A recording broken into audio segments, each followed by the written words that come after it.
ನಮಸ್ಕಾರ. BNSSನ ಯೂನಿಟ್ 3ಯ ಇನ್ನೊಂದು ವಿಡಿಯೋ ತೆಗೆದುಕೊಂಡು ನಿಮ್ಮ ಮುಂದೆ ಬರ್ತಾ ಇದ್ದೀನಿ. This is about summons cases. Already there is a video about summons cases. There is a video about summons cases, but that is only an introduction. I have made a precursor there. How the summons cases are dealt. But I have not analyzed the sections, concerned sections there. ಹಿಂದಿನ ನನ್ನ ವಿಡಿಯೋನಲ್ಲಿ ಈ ಸೆಕ್ಷನ್ಗಳ ವಿವರಣೆಯನ್ನು ನಾನು ನಿಮಗೆ ಕೊಟ್ಟಿರಲಿಲ್ಲ.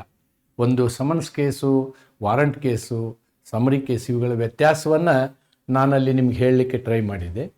Trial ಅಂದರೆ ಏನು ಅಂತಕ್ಕಂಥದ್ದು, ಸಮನ್ಸ್ ಕೇಸ್ ಅಂದರೆ ಏನು ಅಂತಕ್ಕಂಥದ್ದು, ಅಥವಾ ವಾರಂಟ್ ಕೇಸ್ ಅಂದರೆ ಏನು ಅಂತಕ್ಕಂಥದ್ದು. ವಾರಂಟ್ಗೆ ಸಂಬಂಧಪಟ್ಟಂತೆ ನಾನು ಸೆಕ್ಷನ್ ವೈಸ್ ಅನಾಲಿಸಿಸನ್ನು ಹಿಂದಿನ ವಿಡಿಯೋದಲ್ಲಿ ಮಾಡಿದ್ದೀನಿ. ಇವತ್ತು ಸಮನ್ಸ್ಗೆ ಸಂಬಂಧಪಟ್ಟಂತೆ BNSSನಲ್ಲಿರುವ ಈ ಎಲ್ಲ ಸೆಕ್ಷನ್ಗಳನ್ನು BNSನಲ್ಲಿರುವ ಈ ಎಲ್ಲ ಸೆಕ್ಷನ್ಗಳನ್ನು ಇವತ್ತು ನಿಮಗೆ ವಿವರಿಸುವ ಒಂದು ಉದ್ದೇಶವನ್ನು ಇಟ್ಕೊಂಡು ಈ ಪಾಠವನ್ನು ಪ್ರಾರಂಭ ಮಾಡ್ತಾ ಇದ್ದೀನಿ. ಇಲ್ಲಿ ನಾವು ಇಂಡೆಕ್ಸನ್ನು ತೆಗೆದುಕೊಳ್ಳೋದಾದರೆ ಬ್ರೀಫ್ ಆಗಿ ಯಾವ್ಯಾವ ಸೆಕ್ಷನ್ಗಳು ಏನು ಹೇಳ್ತವೆ ಅಂತ ನೋಡೋದಾದರೆ, there are these many sections that we have to discuss here. 274, 275, 276, 277, 278, 279, 280 and 281. Totally 8 sections we are going to discuss. What are the objectives of the 8 sections ಅಂತ ನಾವು ನೋಡೋದಾದರೆ, substance of accusation to be stated. ಆಪಾದನೆ ಏನು ಮಾಡಿದ್ದೀವಿ ಅನ್ನೋದನ್ನು judge ಹೇಳ್ತಾರೆ. ಈ ರೀತಿಯ ಆಪಾದನೆಗಳಿದ್ದಾವೆ ನಿಮ್ಮ ಮೇಲೆ ಅಂತಕ್ಕಂಥದ್ದನ್ನು ಹೇಳ್ತಾರೆ. ಆಮೇಲೆ ಪ್ಲೀ ಆಫ್ ಗಿಲ್ಟಿ ಇದರಲ್ಲೂ ಇರ್ತದೆ. ಆರೋಪಿ ದೋಷವನ್ನು ಸ್ವೀಕರಿಸಿದರೆ, ಆರೋಪಿ ದೋಷವನ್ನು ಸ್ವೀಕರಿಸಲಿಕ್ಕೆ ಅವಕಾಶ ಇರ್ತದೆ. ಒಮ್ಮೆ ಸ್ವೀಕರಿಸಿದ ಮೇಲೆ ಅವರಿಗೆ ಪ್ಲೀ ಆಫ್ ಗಿಲ್ಟಿ, ಕನ್ವಿಕ್ಷನ್, ಆ ರೀತಿ ಪ್ಲೀ ಆಫ್ ಗಿಲ್ಟಿ ಮಾಡಿದ ಮೇಲೆ ಶಿಕ್ಷೆಯನ್ನು ಕೊಡುವಂತಹ ಒಂದು ವ್ಯವಸ್ಥೆಯು 276ನಲ್ಲಿ ನೀವು ನೋಡಬಹುದು. ಇದು accused, absence of accused party. ನೋಡಿ, ಅಲ್ಲಿ ಅಕ್ಯೂಸ್ಡ್ ಪಾರ್ಟಿ ಇರಲೇಬೇಕನ್ನುವಂಥದ್ದೇನಿಲ್ಲ ಇನ್ ಪೆಟಿ ಕೇಸಸ್. ಅದು ಒಂದು ಇಲ್ಲಿ ಮಹತ್ವದ ಸಂಗತಿ. ಆದರೆ ಇದನ್ನೇ ನೀವು ವಾರಂಟ್ ಕೇಸಲ್ಲಿ ಹಾಗಲ್ಲ. ವಾರಂಟ್ ಕೇಸಲ್ಲಿ ಆರೋಪಿ ಇರಲೇಬೇಕಾಗ್ತದೆ. ಆಮೇಲೆ ಪ್ರೊಸೀಜರ್ ವೆನ್ ನಾಟ್ ಕನ್ವಿಕ್ಟೆಡ್, ಒಂದು ವೇಳೆ ಅವನಿಗೆ ಶಿಕ್ಷೆ ಕೊಡಲಿಲ್ಲ ಅಂದರೆ ಏನು ಮಾಡ್ಬೇಕಂತಕ್ಕಂಥದ್ದನ್ನು ಸೆಕ್ಷನ್ 277ನಲ್ಲಿ ನೋಡ್ತೀವಿ. ಆಮೇಲೆ ವಿಚಾರಣೆ ಆದಮೇಲೆ ಅಕ್ವಿಟಲ್ ಮತ್ತು ಕನ್ವಿಕ್ಷನ್, ಅಂದರೆ ಅವನು ನಿರ್ದೋಷಿ ಆಗ್ತಾನೋ ಅಥವಾ ಶಿಕ್ಷೆಗೊಳಗಾಗ್ತಾನೋ ಅಂತಕ್ಕಂಥದ್ದನ್ನು ನಾವಲ್ಲಿ ನೋಡ್ತೀವಿ. ಒಂದು ವೇಳೆ ಈ ಸಮನ್ಸ್ ಕೇಸ್ಗಳಲ್ಲಿ ಕಂಪ್ಲೇಂಟ್ ಕೊಟ್ಟವ್ರು ಇರ್ತಾರೆ, ದೂರುದಾರರು, ಅವ್ರು ಬರದೇ ಹೋದರೆ ಏನಾಗುತ್ತೆ ಅಂತಕ್ಕಂಥದ್ದನ್ನು ನಾವು ಇಲ್ಲಿ ಚರ್ಚೆ ಮಾಡ್ತೀವಿ. ಆಮೇಲೆ ಕಂಪ್ಲೇಂಟು ವಿಡ್ರಾ ಮಾಡಲಿಕ್ಕೂ ಇಲ್ಲಿ ಪ್ರೊವಿಷನ್ ಇರ್ತದೆ. ನೋಡಿ, ದೂರುದಾರ ತನ್ನ ಕಂಪ್ಲೇಂಟನ್ನು ವಾಪಸ್ ತೆಗೆದುಕೊಳ್ಬೋದು. That possibility is also there. ಆವಾಗ ಏನು ಆಗ್ತದೆ ಅಂತಕ್ಕಂಥದ್ದನ್ನು. ಆಮೇಲೆ ಕೆಲವೊಮ್ಮೆ ಜಡ್ಜಿಗೆ ಅನಿಸುತ್ತೆ, ಇಲ್ಲ ಈ ಪ್ರೊಸೀಡಿಂಗ್ಸ್ನ ನಾವು ಮುಂದುವರಿಸೋದು ಸರಿ ಇಲ್ವಲ್ಲ, ಇದು ಒಳ್ಳೆಯದಲ್ಲ ಅಂತಕ್ಕಂಥ ಒಂದು ಭಾವನೆಗೆ ಜಡ್ಜ್ ಬರ್ಬೋದು. ಆವಾಗ ಜಡ್ಜ್ ಏನು ಮಾಡ್ತಾರೆ? Okay, so all these things. Another is the last thing. Yes, 9th one also is there. See, ಈ ವಿಚಾರಣೆ ಮಾಡ್ತಾ ಏನಾಗುತ್ತೆ ಅಂತಂದರೆ, ಈ ಸಮನ್ಸ್ ಕೇಸು ಗಂಭೀರವಾದ ಸ್ವರೂಪವನ್ನು ಪಡ್ಕೊಳ್ತದೆ. ಅಂದರೆ ಆವಾಗ ಇಲ್ಲ, ಇದು ಸಮನ್ಸ್ ಕೇಸಿಗೆ ಯೋಗ್ಯ ಅಲ್ಲ, ಇದು ವಾರಂಟ್ ಕೇಸೇ ಆಗಬೇಕಿತ್ತು ಅಂತಕ್ಕಂಥ ಸಂದರ್ಭದಲ್ಲಿ ಏನು ಮಾಡಬೇಕು? ಇಷ್ಟೆಲ್ಲ ಅಂಶಗಳನ್ನು, 9 ಅಂಶಗಳನ್ನು ನಾವು ಇವತ್ತಿನ ಈ ವಿಡಿಯೋದಲ್ಲಿ ನೋಡ್ತೀವಿ. Otherwise A summons case, what is not warrant case is summons case ಅಂತ ಹೇಳಿದ್ದೆ ನಾನು ನಿಮಗೆ ಹಿಂದಿನ ವಿಡಿಯೋದಲ್ಲಿ. What is not warrant case is A summons case. Normally ಏನಾಗುತ್ತೆ ಅಂತಂದರೆ, ನಾಟ್ ಸೀರಿಯಸ್ ಇನ್ ನೇಚರ್, ಗಂಭೀರವಲ್ಲದ ಅಸಂಜ್ಞೇಯ ಅಪರಾಧಗಳನ್ನು, ಅದರಲ್ಲಿಯೂ ಕೂಡ ಯಾವ ಒಂದು ಅಪರಾಧಕ್ಕೆ 2 ವರ್ಷಕ್ಕಿಂತ ಕಡಿಮೆ ಶಿಕ್ಷೆ ಇರ್ತದೋ ಅಂಥವುಗಳನ್ನು ನಾವೇನು ಮಾಡ್ತೀವಿ, ಸಮನ್ಸ್ ಕೇಸ್ ಅಂತ ಹೇಳ್ತೀವಿ. All those things are summons case. Another very important thing in summons case is the cases are called by summons. ಇಲ್ಲಿ ವ್ಯಕ್ತಿಗೆ ನಾವು ವಾರಂಟ್ ಕೊಟ್ಟಿರೋದಿಲ್ಲ, ನಾವು ಬರೀ ಸಮನ್ಸ್ ಜಾರಿ ಮಾಡಿರ್ತೀವಿ. ಸಮನ್ಸ್ ಮೇಲೆ ಅವನು ಬಂದು ಕೋರ್ಟಿಗೆ ಹಾಜರಾಗ್ತಾನೆ ಅಥವಾ ಅವನ ರಿಪ್ರೆಸೆಂಟೇಟಿವ್ನ ಹಾಜರುಪಡಿಸ್ತಾನೆ. ಅದರ ಮೇಲೆ ನಾವು ಕೇಸನ್ನು ಬಗೆಹರಿಸ್ತೀವಿ. Cases because accused is ordinarily called by court by issuing summons and not by a warrant. ನಾವು ಇವನಿಗೆ ಇಲ್ಲಿ ವಾರಂಟ್ ಕೊಟ್ಟಿರೋದಿಲ್ಲ. The proceeding is simple, speedy and less formal. This word is very important. Strictly formal procedures as was done in warrant case is not done. By and large ಮಾಡ್ತೀವಿ, ಎಲ್ಲ ಪ್ರಾವಧಾನಗಳು ಇದರಲ್ಲಿ ಇರುತ್ತೆ. ಅಂದ್ರೆ ನಾವು ಆಡಿ ಆಲ್ಟೆಮ್ ಪಾರ್ಟಮ್ನ PNJ ಯಾವ ತತ್ವಗಳನ್ನು ಇಲ್ಲಿ ಕಾಂಪ್ರಮೈಸ್ ಮಾಡೋದಿಲ್ಲ. ಬಟ್ ತುಂಬ ಬೇಗ ಟ್ರಯಲ್ ಮುಗಿಸ್ತೀವಿ. ಅದು ಒಂದೇ ಇಲ್ಲಿರ್ತಕ್ಕಂತಹ ವಿಶೇಷತೆ ಅನ್ನೋದನ್ನು ನಾವು ನೋಡಬೇಕು. ಅದರ ಕನ್ನಡ ತರ್ಜುಮೆಯನ್ನು ಮಾಡಿದ್ದೀನಿ. ಸಮನ್ಸ್ ಪ್ರಕರಣಗಳ ವಿಚಾರಣೆ ಅಂದರೆ ಕಾನೂನಿನಲ್ಲಿ ನಿಗದಿಪಡಿಸಿದ ಶಿಕ್ಷೆ 2 ವರ್ಷಗಳನ್ನು ಮೀರಿದ ಅಪರಾಧಿಗಳಿಗೆ ಸಂಬಂಧಿಸಿದಂತೆ ಮ್ಯಾಜಿಸ್ಟ್ರೇಟ್ ನ್ಯಾಯಾಲಯದಲ್ಲಿ ಅನುಸರಿಸಲ್ಪಡುವ ಕ್ರಿಮಿನಲ್ ವಿಚಾರಣಾ ಪ್ರಕ್ರಿಯೆ. ಈ ರೀತಿಯ ಪ್ರಕರಣಗಳಲ್ಲಿ ಸಾಮಾನ್ಯವಾಗಿ ಆರೋಪಿತನನ್ನು ನ್ಯಾಯಾಲಯಕ್ಕೆ ಹಾಜರಾಗಲು ಸಮನ್ಸ್ ಮೂಲಕ ಕರೆಯಲಾಗುತ್ತದೆ, ಆದರೆ ವಾರಂಟ್ ಮೂಲಕ ಅಲ್ಲ. ಈ ಪ್ರಕ್ರಿಯೆ ಸರಳ, ವೇಗವಾದ ಮತ್ತು ಕಡಿಮೆ ಔಪಚಾರಿಕ ವಿಧಾನದಲ್ಲಿ ನಡೆಯುತ್ತದೆ ಅನ್ನೋದನ್ನು ನಾವಿಲ್ಲಿ ನೋಡಬೇಕು. ಯಾವುದೇ ಕಾರಣಕ್ಕೂ ಸಮನ್ಸ್ ಕೇಸ್ಗಳು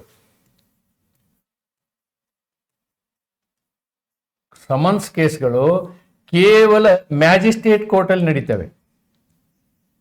magistrate, whenever I say here, don't take it as other magistrate. Judicial magistrate ಕೇಸಲ್ಲಿ ನಡೀತವೆ.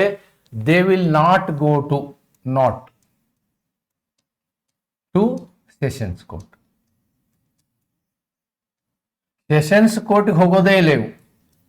They are delt by normally magistrate court only and by JMSC, by and large by JMSC, second class magistrate. Because ಸಣ್ಣ ಅಪರಾಧಗಳು, ಹೆಚ್ಚು ಅಪರಾಧಗಳು ಈ ವಿಚಾರಣೆಗಳು JMSCನಲ್ಲಿ ಅಥವಾ second class ಕೋರ್ಟಲ್ಲಿ ನಡೀತವೆ ಅನ್ನೋದನ್ನು ನೀವು ಗಮನಿಸಬೇಕು.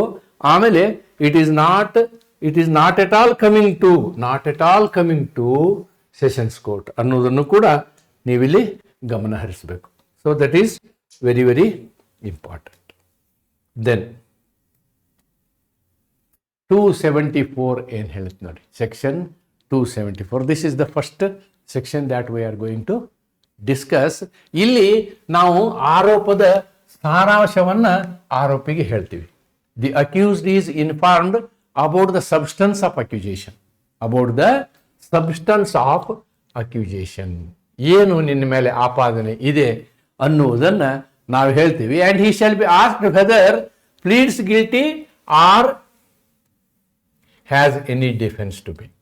ನೋಡಿ, ನೀನು ಈ ಆರೋಪವನ್ನು ಒಪ್ಕೊಳ್ತೀಯಾ ಅಥವಾ ನಿಂದೆ ಆದಂತಹ ಪ್ರತಿರಕ್ಷೆಯನ್ನು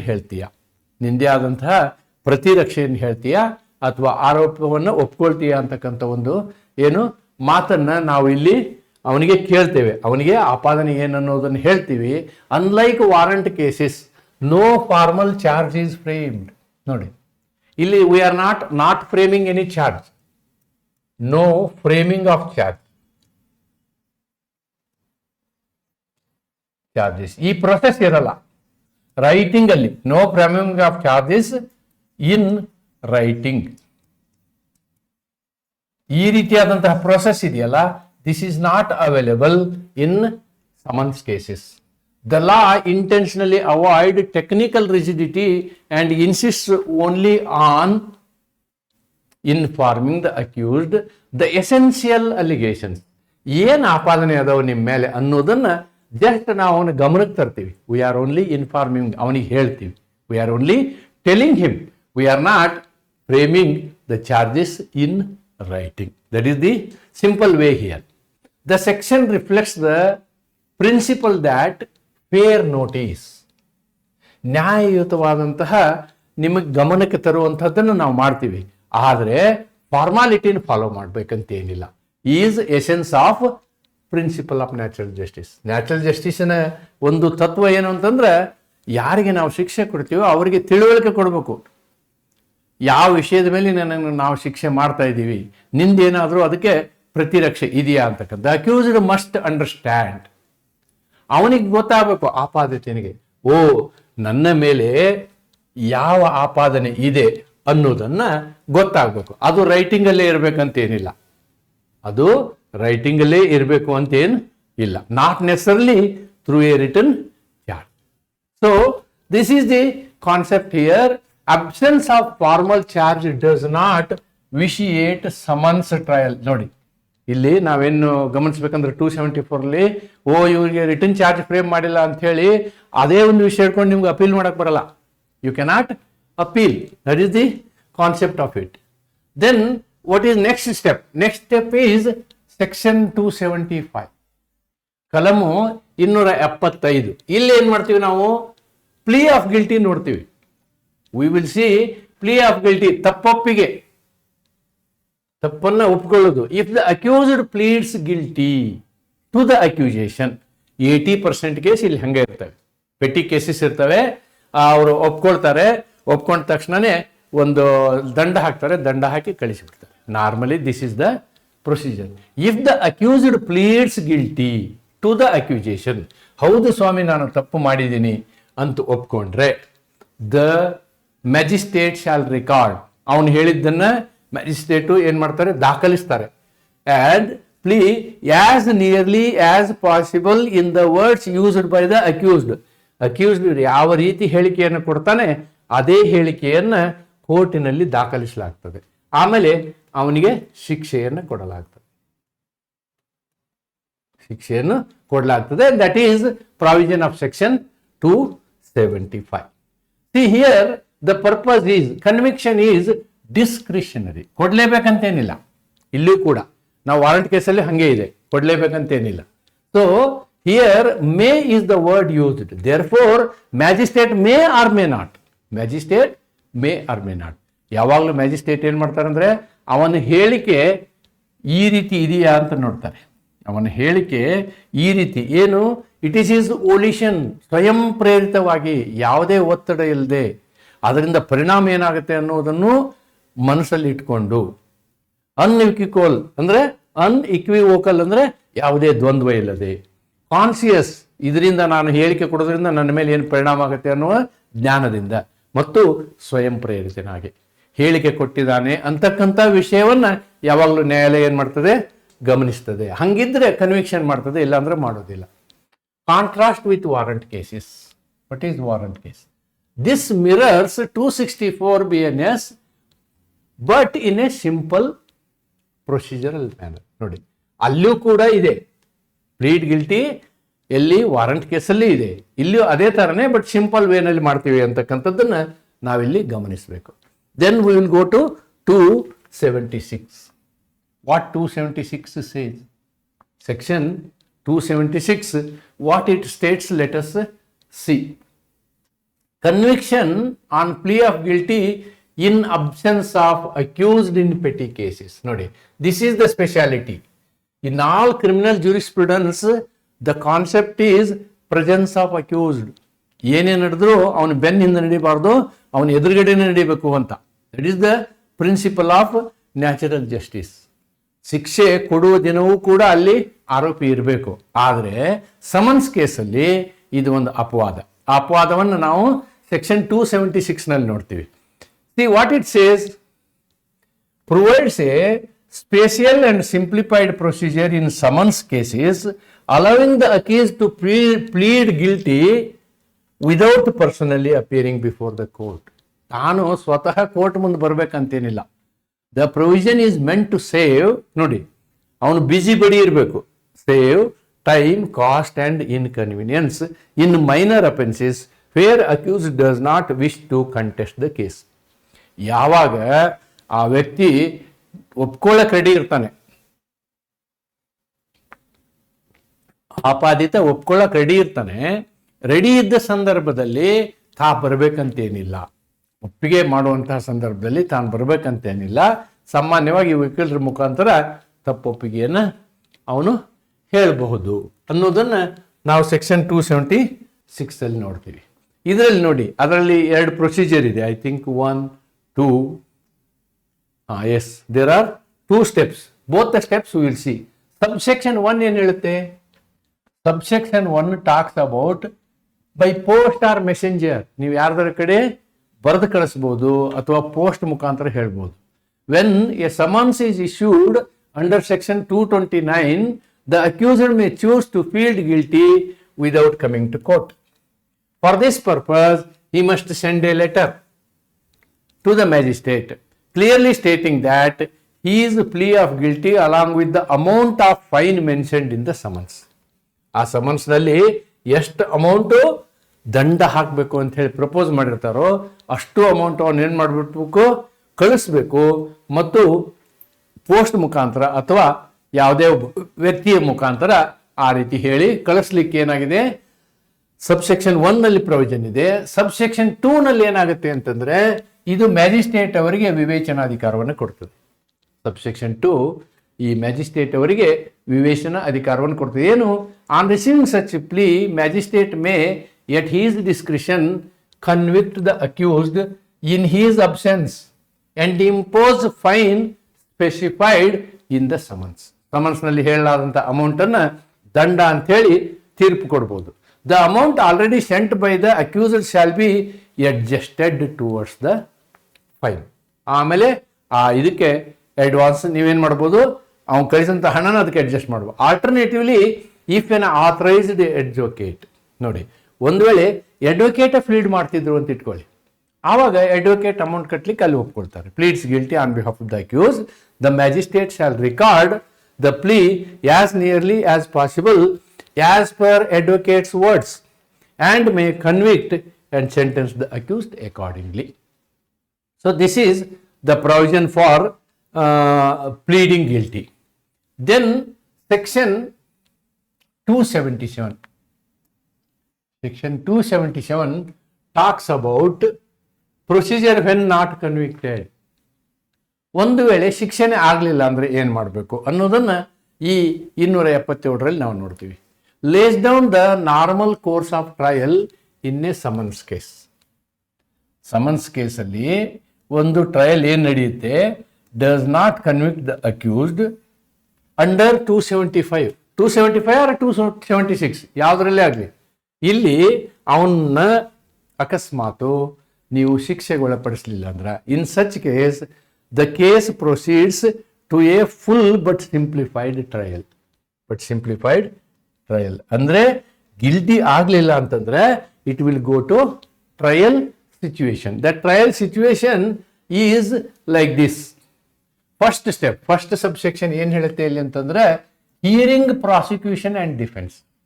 ಅಂದ್ರೆ ಇಬ್ಬರನ್ನು ಕೇಳೋದು. ಕಂಪ್ಲೇಂಟ್ ಕೊಟ್ಟವಿದ್ರೆ ಕಂಪ್ಲೇಂಟ್ ಕೊಟ್ಟವನ್ನ, ಪೊಲೀಸರ ಮುಖಾಂತರ ಪೊಲೀಸರನ್ನ ಕೇಳೋದು, ಅಲ್ಲದೆ ಆರೋಪಿಯನ್ನು ಕೇಳೋದು. ವಿಚಾರ ಎರಡೂ ಕಡೆ ಪಾರ್ಟಿನ ಹೇರ್ ಮಾಡೋದು. If the accused is not convicted on plea of guilty, magistrate shall hear the prosecution first and record the evidence produced in support of the prosecution. Thereafter, magistrate hear the accused and record the evidence. ಅವ್ರದ್ದು ಇಬ್ಬರದು evidence ಅನ್ನ ಕೇಳ್ತಾರೆ. That is available in section 277. That is available in 277. Then if required, ಆ ಕೇಸಿಗೆ ಸಂಬಂಧಪಟ್ಟಂತೆ ಅವಶ್ಯಕತೆ ಇದೆ ಅಂತಂದ್ರೆ ಏನ್ ಮಾಡ್ಬೋದು ನೀವು, ಸಮನಿಂಗ್ ಆಫ್ ವಿಟ್ನೆಸ್ ಅನ್ನ ಸಮನ್ ಮಾಡ್ಬೋದು. Magistrate if he thinks fit, ಅವಶ್ಯಕತೆ ಇದೆ ಅಂತ ಅನ್ಸಿದ್ರೆ, ಎಲ್ಲ ಟೈಮಲ್ಲಿ ಇಲ್ಲ, on the application of the prosecution are the accused, prosecution ಅವರು ವಿಟ್ನೆಸ್ ಬೇಕಂತ ಹೇಳ್ಬೋದು, ಆರೋಪಿನೂ ವಿಟ್ನೆಸ್ ಬೇಕಂತ ಹೇಳ್ಬೋದು. ಆವಾಗ ಅವರು ವಿಟ್ನೆಸ್ ಅನ್ನ ಕರೆಸುವಂತಹ ಒಂದು ಪ್ರೊಸೆಸ್ ಅನ್ನ ಮಾಡ್ತಾರೆ. ಇಲ್ಲಿ ಕರೆಸಿದಂಥ ವಿಟ್ನೆಸ್ಗೆ ನಾವು ದುಡ್ಡು ಕೊಡಬೇಕಾಗತ್ತೆ. Yes, deposit of witness. ನೋಡಿ, ಒಂದು ವೇಳೆ ವಿಟ್ನೆಸ್ ಕರೆಸಿದ್ರೆ before issuing summons to a witness the magistrate may require that the reasonable expenditure of the witness should be deposited in the court. For example, complainant ತಾನು witness ಕರೆಸ್ತೀನಿ ಅಂತ ಇಟ್ಕೊಳ್ಳಿ. ಯಾರ್ಯಾರೋ ಹೆಸರು ಹೇಳ್ತಾನೆ, ಅವ್ರನ್ನ ಕರೆಸಿ ಬಂದು ಹೋಗೋಕೆ ಆಗೋ ಖರ್ಚು ಏನು ಮಾಡಬೇಕು, ಕಂಪ್ಲೇನೆಂಟ್ ಕೊಡಬೇಕು. ಅಥವಾ ಡಿಪೆಂಡೆಂಟ್ ಆರ್ ಅಕ್ಯೂಸ್ಡ್ ಏನು ಮಾಡಬೇಕು, ಯಾರನ್ನ ವಿಟ್ನೆಸ್ ಕರೆಸ್ಬೇಕು ಅಂತ ಇಟ್ಕೊಳ್ಳಿ, ಅವನು ಅವ್ರ ಖರ್ಚನ್ನು ಕೋರ್ಟಲ್ಲಿ ಡಿಪಾಸಿಟ್ ಮಾಡಬೇಕು. ಈ ಪ್ರೊಸೆಸ್ಸು ನಡೆಯುತ್ತೆ. Okay, then section 278 is decision making process, judgment process. Here after all this process of 277, they will take a final stage. 278 deals with the final stage of a summons case trial. Final stage of a summons case trial, where the magistrate, after considering evidence, decides. Evidence andre witness ಸೇರಿ, ಎಲ್ಲ ವಿಟ್ನೆಸ್ಗಳನ್ನು ಸೇರಿ decides whether he should be acquitted or he should be convicted. ಅವನನ್ನು ದೋಷಮುಕ್ತಗೊಳಿಸಬೇಕೋ, ಖುಲಾಸೆಗೊಳಿಸಬೇಕೋ ಅಥವಾ ಶಿಕ್ಷೆಗೆ ಒಳಪಡಿಸಬೇಕು ಅನ್ನುವಂಥ ಒಂದು ನಿರ್ಧಾರವನ್ನು 278 ಪ್ರಕಾರ ತೆಗೆದುಕೊಳ್ಳಲಾಗ್ತದೆ. ಸಬ್ಸೆಕ್ಷನ್ 1 ಇದರಲ್ಲಿ ಏನು, order of acquittal. Order of acquittal ಅಂದ್ರೆ ಖುಲಾಸೆಗೊಳಿಸುವುದು, ದೋಷಮುಕ್ತಗೊಳಿಸುವುದು ಅಥವಾ ವಿಮುಕ್ತಿ ಆದೇಶ, ದೋಷಮುಕ್ತಿ ಆದೇಶ. After taking evidence referred to in 277 and any additional evidence produced by the court on its own motion, the magistrate finds the accused not guilty, he shall record and order acquittal. ಅದನ್ನೇ record ಮಾಡಿಬಿಟ್ಟು ಅವನೇನು ಮಾಡ್ತಾನೆ, ಅಕ್ವಿಟಲ್ನ order ಮಾಡ್ತಾರೆ ಅಥವಾ ದೋಷಮುಕ್ತಿಯನ್ನು order ಮಾಡ್ತಾರೆ. ಅಕಸ್ಮಾತು subsection 2 ಪ್ರಕಾರ ಅವನಿಗೆ ಶಿಕ್ಷೆ ಆಗುತ್ತೆ ಅಂತ ಇಟ್ಕೊಳ್ಳಿ, ಅವನಿಗೆ ಶಿಕ್ಷೆ ಕನ್ವಿಕ್ಷನ್ ಆಗುತ್ತೆ. If the magistrate finds the accused is guilty, ಅವನು ತಪ್ಪಿತಸ್ಥ ಎಂದು ನಿರ್ಣಯ ಆದಾಗ, does not act under section 364 and section 401, he shall pass sentence according to law. ಕಾನೂನು ಪ್ರಕಾರ ಏನು ಶಿಕ್ಷೆ ಕೊಡಬೇಕಿತ್ತೋ ಆ ಶಿಕ್ಷೆಯ ಪ್ರಕಾರ ಆಜ್ಞೆಯನ್ನು ಹೊರಡಿಸ್ತಾರೆ. ಆದರೆ ಶಿಕ್ಷೆಯ ಪ್ರಮಾಣ ಸೀರಿಯಸ್ ಆಗಿತ್ತು, ಹೆಚ್ಚಾಗಿತ್ತು ಅಂತಂದ್ರೆ ಈ ಸೆಕ್ಷನ್ ಅಪ್ಲೈ ಆಗೋದಿಲ್ಲ. Then there is a different procedure. Then conviction for minor or different offence. ಸಣ್ಣ ಅಪರಾಧಕ್ಕೆ ಶಿಕ್ಷೆ ಇದ್ದಾಗ, ಅಂದ್ರೆ 401 ಇವು ಇಲ್ಲ ಅಂತಂದಾಗ, ಯಾವುದು 364 401 ಇಲ್ಲ ಅಂದಾಗ ಏನ್ ಮಾಡ್ತೀವಿ, under section 275 or 278 the magistrate may convict the accused for an offence triable under this chapter. ನೋಡಿ, ಅಂದ್ರೆ ಸಮನ್ಸ್ ಚಾಪ್ಟರ್ ಅಲ್ಲೇ ನಾವು ಶಿಕ್ಷೆ ಕೊಡಕ್ಕೆ ಸಾಧ್ಯತೆ ಇದ್ರೆ, which appears from the facts admitted or proved. ಒಪ್ಪಿಕೊಂಡಂತಹ ವಿಷಯದಲ್ಲಿ ಆಗಲಿ ಅಥವಾ ಸಾಬೀತಾದ ವಿಷಯದಲ್ಲಿ ಆಗಲಿ ಶಿಕ್ಷೆ ಕೊಡುವಂತಹ ಶಿಕ್ಷೆ ಹೆಂಗಿರಬೇಕು, ಅವರ ಪರಿಮಿತಿಯಲ್ಲಿರಬೇಕು. Even if the complaint or summons describes a different offence provided no prejudice is caused to the accused. ಇಲ್ಲಿ ನಾವು ಈ ಸಮನ್ಸ್ ಅಥವಾ ಕಂಪ್ಲೇಂಟಲ್ಲಿ ಏನೇ ಹೇಳಿದ್ರು ಕೂಡ ಅಲ್ಟಿಮೇಟ್ಲಿ ಪ್ರೂವ್ ಆದಂತಹ ಒಂದು ತಪ್ಪು ಏನಿರ್ತದಲ್ಲ, the guilt, proved guilt or proved offence ಇವರ ಪರಿಮಿತಿಯಲ್ಲಿ ಬರ್ತಿತ್ತು ಅಂದ್ರೆ then conviction can be done, ಶಿಕ್ಷೆಯನ್ನು ಕೊಡ್ಬೋದು. Yes, non appearance, this is a special situation. Especially in complaint case these things will happen. ದೂರು ಕೊಟ್ಟವನೇ ಬರಲಿಲ್ಲ ಅಂದರೆ ಒಂದೊಂದ್ಸಲ ಹಂಗಾಗ್ತದೆ. ಮೊದಲೆಲ್ಲ ಜೋಶಿಂದ ದೂರು ಕೊಟ್ಟಿರ್ತಾರೆ, ಆಮೇಲೆ ಅವ್ರಿಗೆ ಇಂಟ್ರೆಸ್ಟ್ ಇರೋದಿಲ್ಲ, ಅವ್ರು ಬರೋದಿಲ್ಲ. ಅವ್ರು ಬರಲಿಲ್ಲ ಅಂದ್ರೆ ಮ್ಯಾಜಿಸ್ಟ್ರೇಟ್ ಅವನ್ನ ಅಕ್ಯೂಟ್ ಮಾಡ್ಬೋದು. If the complainant does not appear on the date fixed, evidence ಕೊಡಲಿಕ್ಕೆ, ವಿಚಾರಣೆ ಮಾಡಲಿಕ್ಕೆ ಡೇಟ್ ಕೊಟ್ಟಂತಹ ಡೇಟ್ಗೆ ಅವನು ಬಂದು ಎವಿಡೆನ್ಸ್ ಮಾಡಲಿಲ್ಲ ಅಂದರೆ ಆಟೋಮೆಟಿಕಲಿ ಅಕ್ವಿಟ್ ಆಗುತ್ತೆ. ಇಲ್ಲ ಬೇಕಂದ್ರೆ ಇನ್ನೊಂದ್ಸಲ ಕರೆಸಲಿಕ್ಕೆ ಎಡ್ಜರ್ನು ಮಾಡ್ಬೋದು, or proceed with the case. ಅಥವಾ ಜಡ್ಜ್ಗೆ ಕನ್ವಿನ್ಸ್ ಆದರೆ ಕಂಪ್ಲೇಂಟ್ನಲ್ಲಿ ಹುರುಳಿದೆ, ಅವ್ನು ಬರದೇ ಇರಲಿ, ಆದರೂ ನಾವೇನು ಶಿಕ್ಷೆ ಕೊಡ್ಬೋದು ಅನ್ನೋ ಸಂದರ್ಭದಲ್ಲಿ ಕೇಸನ್ನು ಮುಂದುವರಿಸುವ ಸಾಧ್ಯತೆ ಇರ್ತದೆ. ಅಂದರೆ the judge has got all the powers, ಯಾವುದಾದ್ರೂ ಅವರು ಮಾಡ್ಬೋದು. ಕಂಪ್ಲೇಂಟ್ ಬರೋಕ್ಕೆ ಕಾಯ್ಬೋದು. ಅಥವಾ ನೋಡಿ, there is no automatic acquittal. The magistrate must consider everything, every aspect of it, stage of trial, reasons for absence, ಆ ವ್ಯಕ್ತಿ ಯಾಕೆ ಬರಲಿಲ್ಲ ಆ ಕಾರಣವನ್ನು ನೋಡಬೇಕು. Interests of justice, this is very important.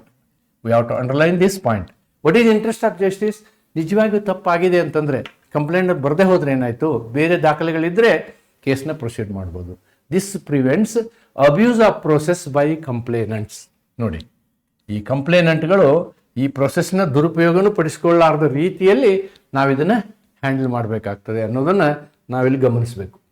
So section 280 withdrawal of complaint and acquittal. Withdrawal of complaint and ದೂರು ಹಿಂಪಡೆಯೋದು ಅಂದರೆ ಕೊಟ್ಟಂತಹ ದೂರನ್ನು ವಾಪಸ್ ಪಡೆಯೋದಕ್ಕೂ ಅಧಿಕಾರ ಇದೆ, but with the leave of the court. ಹೊರಗೆ ಏನೋ ಸೆಟ್ಲ್ ಮಾಡ್ಕೊಂಡು ಆಮೇಲೆ ಕಂಪ್ಲೇಂಟ್ ವಾಪಸ್ ತಗೋತೀನಿ ಅಂದ್ರೆ ಆಗೋದಿಲ್ಲ. Section 280 of the BNSS provides that in cases under this chapter, that is summons cases. Under this chapter ಅಂದ್ರೆ we should understand that it is summons cases. ನಾವೇನು ಈ ರೇಂಜ್ ಆಫ್ ಸೆಕ್ಷನ್ ಸೆಲೆಕ್ಟ್ ಮಾಡ್ತಾ ಇದೀವಲ್ಲ, it is summon case chapter. The complainant is allowed to withdraw his complaint at any stage before the final order is passed. Nodi, is allowed to withdraw means the judge has got a discretionary power. Discretion of court.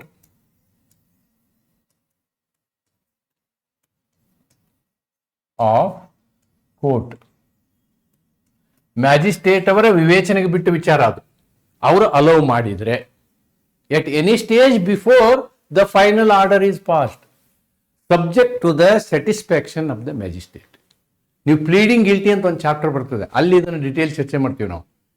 Subject to the satisfaction of the magistrate ಅಂದ್ರೆ ಮ್ಯಾಜಿಸ್ಟ್ರೇಟ್ರಿಗೆ ಅನ್ನಿಸ್ಬೇಕು. On such withdrawal the accused is acquitted. ಕಂಪ್ಲೇಂಟೇ withdraw ಆಯ್ತು ಅಂತಂದ್ರೆ there is no locus standi, there is no reason to punish the accused. ಆವಾಗ ನಾವೇನು ಮಾಡ್ತೀವಿ, ಅವನ್ನ ದೋಷ ಮುಕ್ತ ಮಾಡಿ ಬಿಡುಗಡೆ ಮಾಡ್ತೀವಿ. That is 280 section 281. ನಾವು what 281 talks? Stoppage of proceedings in summon cases otherwise than complaint. ನೋಡಿ, ಕಂಪ್ಲೇಂಟ್ ವಿಷಯವನ್ನು ಬಿಟ್ಟು ಬೇರೆ ಸಂದರ್ಭದಲ್ಲಿ ಒಂದು ಕ್ರಿಮಿನಲ್ ಪ್ರೊಸೆಸ್ಸನ್ನು ಸಮನ್ಸ್ ಕೇಸಲ್ಲಿ ಯಾವುದೇ ಸಂದರ್ಭದಲ್ಲಿ ಅಲ್ಲಿಗೆ ಸ್ಥಗಿತಗೊಳಿಸಬಹುದು.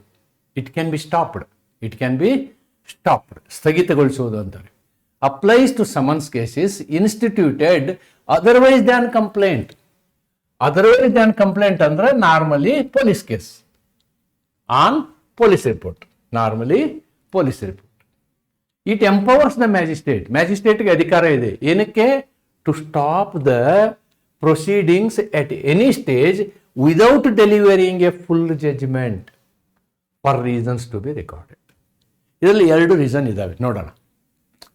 ಯಾವುದೇ ಸಂದರ್ಭದಲ್ಲಿ ಮ್ಯಾಜಿಸ್ಟ್ರೇಟ್ ಅವರು ಈ ವಿಚಾರಣೆ ಅಲ್ಲಿಗೆ ನಿಲ್ಲಿಸುವಂಥ ಅಧಿಕಾರವನ್ನು ಹೊಂದಿರ್ತಾರೆ under section 281.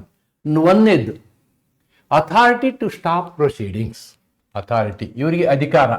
A magistrate of the first class or any other judicial magistrate with the prior permission of the CJM, with the prior permission of the CJM may stop proceedings at any stage. ಏನು ಮಾಡಬೇಕಾಗುತ್ತೆ ಇವರು ಅಂದರೆ CJM ಅವರ ಅನುಮತಿಯನ್ನು ಪಡೆದು ನಿಲ್ಲಿಸಬೇಕಾಗ್ತದೆ. Then effect when the witness is recorded. ಈ ರೀತಿ ನಿಲ್ಲಿಸಿದಂತಹ ಸಂದರ್ಭದಲ್ಲಿ ಅಕಸ್ಮಾತು ವಿಟ್ನೆಸ್ ಎನ್ಕ್ವೈರಿ ಎಲ್ಲ ಮುಗಿದು ಹೋಗಿತ್ತು ಅಂತಂದ್ರೆ, effect when the principal witness is recorded. ನೀವು ಎಲ್ಲ ವಿಟ್ನೆಸ್ನ ರೆಕಾರ್ಡ್ ಮಾಡಿದಿರಿ, ಎವಿಡೆನ್ಸ್ ನಿಮ್ಮ ಹತ್ರ ಇದ್ದಾವೆ. ಆವಾಗ ಈ ಸ್ಟಾಪೇಜಿನ ಪರಿಣಾಮ ಏನಾಗುತ್ತೆ? ಅಂದ್ರೆ if the proceedings are stopped after recording the evidence of the principal witnesses, the magistrate shall pronounce the acquittal. ಆರೋಪಿ ನಿರ್ದೋಷಿ ಆಗ್ಬಿಡ್ತಾನೆ. ಆದರೆ ಇಫೆಕ್ಟ್ ಇನ್ ಅದರ್ ಕೇಸಸ್ ಅಂದ್ರೆ ಎವಿಡೆನ್ಸ್ ಆಗಿರ್ಲೇ ಇಲ್ಲ ಅಂತ ಇಟ್ಕೊಳ್ಳಿ. In cases where proceedings are stopped before recording the evidence of the principal witnesses, the magistrate release the person, but here the effect is discharge. ಇದು ಅಕ್ಯೂಟಲ್ ಆಗಲ್ಲ. ಎವಿಡೆನ್ಸ್ ಆಗಿತ್ತು ಅಂತಂದ್ರೆ ಆದಮೇಲೆ ಪ್ರೊಸೆಸ್ ಸ್ಟಾಪ್ ಆಯ್ತು ಅಂದ್ರೆ ಅವನು ಅಕ್ಯೂಟ್ ಆಗ್ತಾನೆ. ಎವಿಡೆನ್ಸೇ ಆಗಿಲ್ಲ ಇನ್ನು, ಆವಾಗ ಸ್ಟಾಪ್ ಆಯ್ತು ಅಂತಂದ್ರೆ ಅವನ್ನ ಡಿಸ್ಚಾರ್ಜ್ ಮಾಡ್ತಾರೆ. ಅಂದ್ರೆ ಡಿಸ್ಚಾರ್ಜ್ ಮಾಡಿದರೆ ಅವನು ಕಂಪ್ಲೀಟ್ ದೋಷ ಮುಕ್ತ ಅಲ್ಲ, ಮತ್ತೆ ಬರ್ಬೋದು ಕೇಸು. ಅಕ್ವಿಟ್ ಮಾಡಿದರೆ ಮತ್ತೆ ಅವನ ಕೇಸು, ಈ ಪ್ರಕರಣ ಅವನಿಗೆ ವಾಪಸ್ ಕೋರ್ಟ್ ಮುಂದೆ ಬರೋ ಸಾಧ್ಯತೆಗಳಿಲ್ಲ. ಪರ್ಪಸ್ ಅಂಡ್ ಇಂಪಾರ್ಟೆನ್ಸ್, ಯಾಕೆ ಇದನ್ನು ಮಾಡಿದ್ದಾರೆ, ವೈ ದಿಸ್ 281 ಇಸ್ ಡನ್ ಅಂತ ಹೇಳಿ ನೀವು ನೋಡೋದಾದ್ರೆ, this section prevents unnecessary continuations of weak and unsuitable prosecutions. ನೋಡಿ, ಸುಮ್ಮನೆ ಟ್ರಿವಿಯಲ್ ಕ್ಷುಲ್ಲಕ ವಿಷಯಗಳನ್ನ ಎತ್ಕೊಂಡು ಜುಡಿಷಿಯರಿ ತನ್ನ ಟೈಮ್ ವೇಸ್ಟ್ ಮಾಡಬಾರ್ದು ಅನ್ನುವಂಥ ಸಂದರ್ಭದಲ್ಲಿ ಅವಾಗ ಏನು ಮಾಡ್ತಾರೆ, ಜುಡಿಷಿಯಲ್ಸ್ ಎಫಿಷಿಯನ್ಸಿನ ಕಾಪಾಡೋದಕ್ಕೋಸ್ಕರ ಮತ್ತು ಇವರಿಗೆ ಆಗುವಂಥ ಹರ್ಯಾಸ್ಮೆಂಟನ್ನು ತಪ್ಪಿಸೋದಕ್ಕೋಸ್ಕರ ಏನು ಮಾಡ್ತಾರೆ, ಟ್ರಯಲ್ನ ಮಧ್ಯದಲ್ಲಿ ಸ್ಟಾಪ್ ಮಾಡ್ತಾರೆ. That is the purpose of it. Section 282 talks about conversion of summons into warrant cases. ನೋಡಿ, ವಿಚಾರಣೆಯ ಸಂದರ್ಭದಲ್ಲಿ ಹೋಗ್ತಾ ಹೋಗ್ತಾ ಹೋಗ್ತಾ ಸತ್ಯ ಹೆಂಗೆ ಹೊರಗೆ ಬರುತ್ತೆ ಅಂತಂದ್ರೆ, ಇದು ಸಮನ್ಸ್ ಕೇಸ್ ಅಲ್ಲ, ಇದು ಗಂಭೀರ ಪ್ರಕರಣ ಇದೆ ಅನ್ನುವಂಥ ಸ್ಥಿತಿ ಬಂದರೆ ಆವಾಗ ಅದನ್ನು ನಾವೇನು ಮಾಡ್ತೀವಿ, will convert in to warrant case and complete warrant process will start. If at any stage of the trial magistrate is of the opinion, ಮ್ಯಾಜಿಸ್ಟ್ರೇಟ್ನು ಒಂದು ಅಭಿಪ್ರಾಯಕ್ಕೆ ಬರ್ತಾರೆ, ಏನು, that the case is such that it ought to be tried as a warrant case. ಇಲ್ಲ, ಇದನ್ನು ನಾವು summon case ಅಂತ ತಗೋಬಾರ್ದಿತ್ತು, warrant ಕೇಸ್ಗೆ ಯೋಗ್ಯವಾದಂತಹ ಅಪರಾಧ ಇದು ಅಂಥೇಳಿ ಜಡ್ಜಿಗೆ ಅನಿಸಿದರೆ, he may convert the procedure accordingly. The procedure accordingly ಅಂತಂದ್ರೆ even the retrial in warrant may start. Judicial satisfaction about seriousness. ನೋಡಿ, ಅದರ ಗಂಭೀರತೆಗೆ ನ್ಯಾಯಿಕವಾದಂತಹ ಅತೃಪ್ತಿ ಇರಬೇಕು, ನ್ಯಾಯಾಧೀಶರು ಹೌದು ಅಂಥೇಳಿ ನಿರ್ಧಾರಕ್ಕೆ ಬರಬೇಕು. ಆಮೇಲೆ ಅದಕ್ಕೆ ರೀಸನ್ಸ್ನ ರೆಕಾರ್ಡ್ ಮಾಡಬೇಕು. ಫ್ರೆಶ್ ಪ್ರೊಸೀಜರ್, ನೋಡಿ ಹೊಸದಾಗಿ ಮತ್ತೆ ಸ್ಟಾರ್ಟ್ ಮಾಡ್ತಾರೆ, and that will come under warrant provisions. Summons ಲೆಕ್ಕದಲ್ಲಿ ಬರುವುದಿಲ್ಲ ಅದು. ನಮ್ಮ ಪ್ರೀವಿಯಸ್ ವಿಡಿಯೋ ಇದೆಯಲ್ಲ, ಅದರ ಪ್ರಕಾರ ಮತ್ತೊಂದು ಸಲ ಎನ್ಕ್ವೈರಿ ನಡೀತಿದೆ. This ensures substance prevails over procedural label. Substance ಅಂದರೆ ನಿಜವಾದ ಅಪರಾಧ ಇದೆಯಲ್ಲ ಅದು ಮುಖ್ಯ ಹೊರತು ಪ್ರೊಸೀಜರ್ ಮುಖ್ಯ ಅಲ್ಲ. ಆದ್ದರಿಂದ ನಾವೇನು ಮಾಡಬೇಕು, ಪ್ರೊಸೀಜರ್ನ ರಿವರ್ಸ್ ಬ್ಯಾಕ್ ಮಾಡಿ ಅದನ್ನು ವಾರಂಟ್ ಕೇಸಲ್ಲಿ ತೊಗೊಂಡು ಬರಬೇಕು. ಆ್ಯಂಡ್ ಮಿಸ್ಕ್ಯಾರೇಜ್ ಆಫ್ ಜಸ್ಟಿಸ್, ಇದರಿಂದ ಈ ನ್ಯಾಯ ಇದೆಯಲ್ಲ, ನ್ಯಾಯದಲ್ಲಿ ನ್ಯಾಯ ಕೊಡುವ ವಿಚಾರದಲ್ಲಿ ತಪ್ಪು ಆಗಬಾರ್ದು ಅಂತಕ್ಕಂಥದ್ದು. So this is all about the summons cases. So summons cases is dealing from 274 to 280 provide a streamlined, flexible and justice-oriented framework for the trial of summons cases. Dispensing with formal framing of charge ಇರುವುದಿಲ್ಲ. Enabling early plea-based disposal and recording of ensuring continuous recording of evidence, safeguarding accused's right, defense and hearing, and empowering magistrate to convert the procedure into warrant trial when gravity of the offence is demands, thus enabling the procedural simplicity with constitutional fairness. ಅಂದರೆ summons ಕೇಸಲ್ಲಿ warrant ಕೇಸ್ನಷ್ಟು complete ವಿವರವಾದಂತಹ ಪ್ರಾಸೆಸ್ಗಳಿರಲ್ಲ, ಪ್ರಾಸೆಸ್ಗಳನ್ನು simplify ಮಾಡೋದಕ್ಕೆ ಏನು ಮಾಡಿದ್ದಾರೆ, ಈ ಕೇಸ್ಗಳನ್ನ ಮಾಡಿದ್ದಾರೆ. ದೇರ್ ಫೋರ್ ನೀವು ವಾರಂಟ್ ಕೇಸ್ಗೂ ಮತ್ತು ಸಮನ್ಸ್ ಕೇಸ್ಗೂ ಇರ್ತಕ್ಕಂತಹ ಫಸ್ಟ್ ಡಿಫ್ರೆನ್ಸನ್ನು ಏನು ತಗೊಳ್ಬೇಕು ಅಂತಂದರೆ, warrant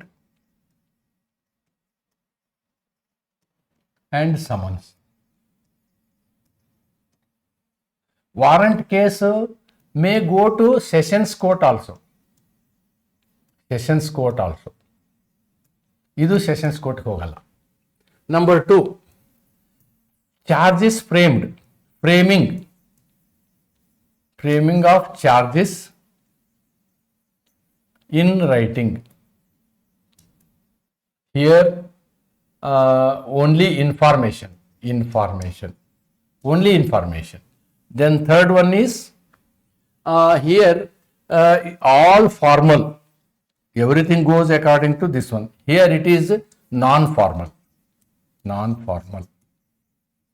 And fourth one, here the case is may, this is not apply here, may convert